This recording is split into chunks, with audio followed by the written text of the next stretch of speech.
Next presentation will be the Residential and Civil Construction Alliance of Ontario. And Nadia, I think you're on the screen. And now you're on the floor.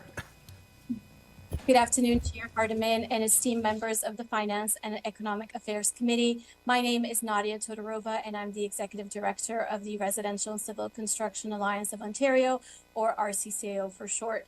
I'm pleased to speak with you today about the 2023 Fall Economic Statement and its accompanying Bill 146, Building a Strong Ontario Together Act.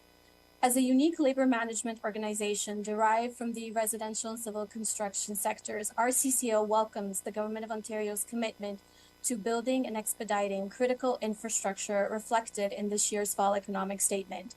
A primary focus for RCCAO since our inception has been the importance of investing in core public works, from transit and water systems to roads and bridges, and doing so smartly. And we are happy to see the many of the infrastructure-focused elements contained in this bill and in this year's Fall Economic Statement, which demonstrates substantial progress on building the critical infrastructure needed to support a growing province. Use the microphone.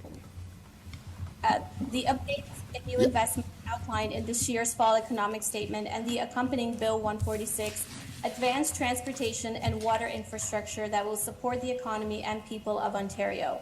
RCCAO commends the Government of Ontario for its leadership in building long-term critical infrastructure that will pave the way for a better future for Ontario.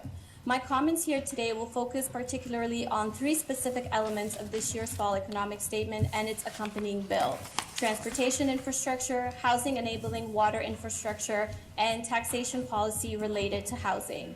We are particularly pleased to see the Government of Ontario continued focus on transformational transit and transportation infrastructure projects. The GTA is among the fastest growing regions in North America, with a population of the Greater Golden Horseshoe expected to reach 15 million by 2051.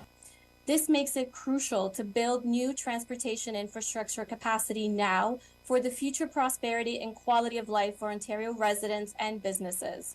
The Bradford Bypass and Highway 413 are critical for the long-term competitiveness of our province and for the movement of goods and people in a rapidly growing hub of Ontario. Both projects are of vital importance to Ontario in terms of reducing congestion, fostering economic growth and long-term competitiveness, improving connectivity, supporting housing initiatives, and facilitating job growth. Given the geographic nature of Ontario and the region, we will always need roads and vehicles, whether they be gas-powered or electric. Our highways and transit must work together. It's not an either-or scenario. Roads and highways are essential infrastructure for the movement of goods across Ontario, which is the backbone for local and regional economies.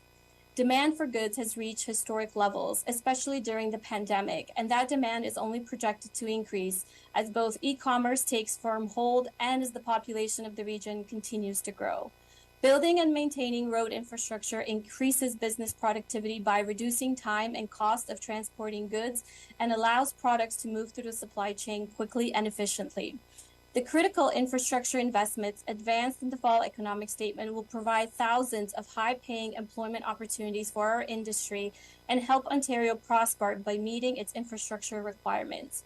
Speaking of infrastructure requirements, the focused $200 million investment in critical water infrastructure through the Housing Enabling Water System Fund continues the province's leadership to address housing crisis and recognize that 1.5 million new homes will need that supporting critical infrastructure. Water, wastewater, and stormwater infrastructure are essential to accommodate growth and keep existing systems flowing smoothly. This infrastructure is the first step in building new residential developments. So without these assets being built, homes cannot get built. Simply put, infrastructure today leads to housing tomorrow. Infrastructure is the start of that process, the hardest thing to get off the ground, but as the saying goes, if you build it, they will come. In terms of housing, earlier this year, RCCAO released research that revealed the high tax burden across all three levels of government is worsening Ontario's housing crisis, with almost 31% of the purchase price of a new home being taxes.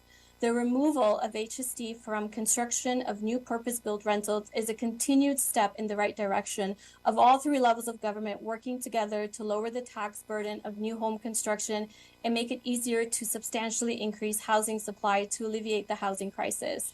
I appreciate the opportunity to address you today, and I'll be happy to answer any questions. Well, thank you very much for your presentation.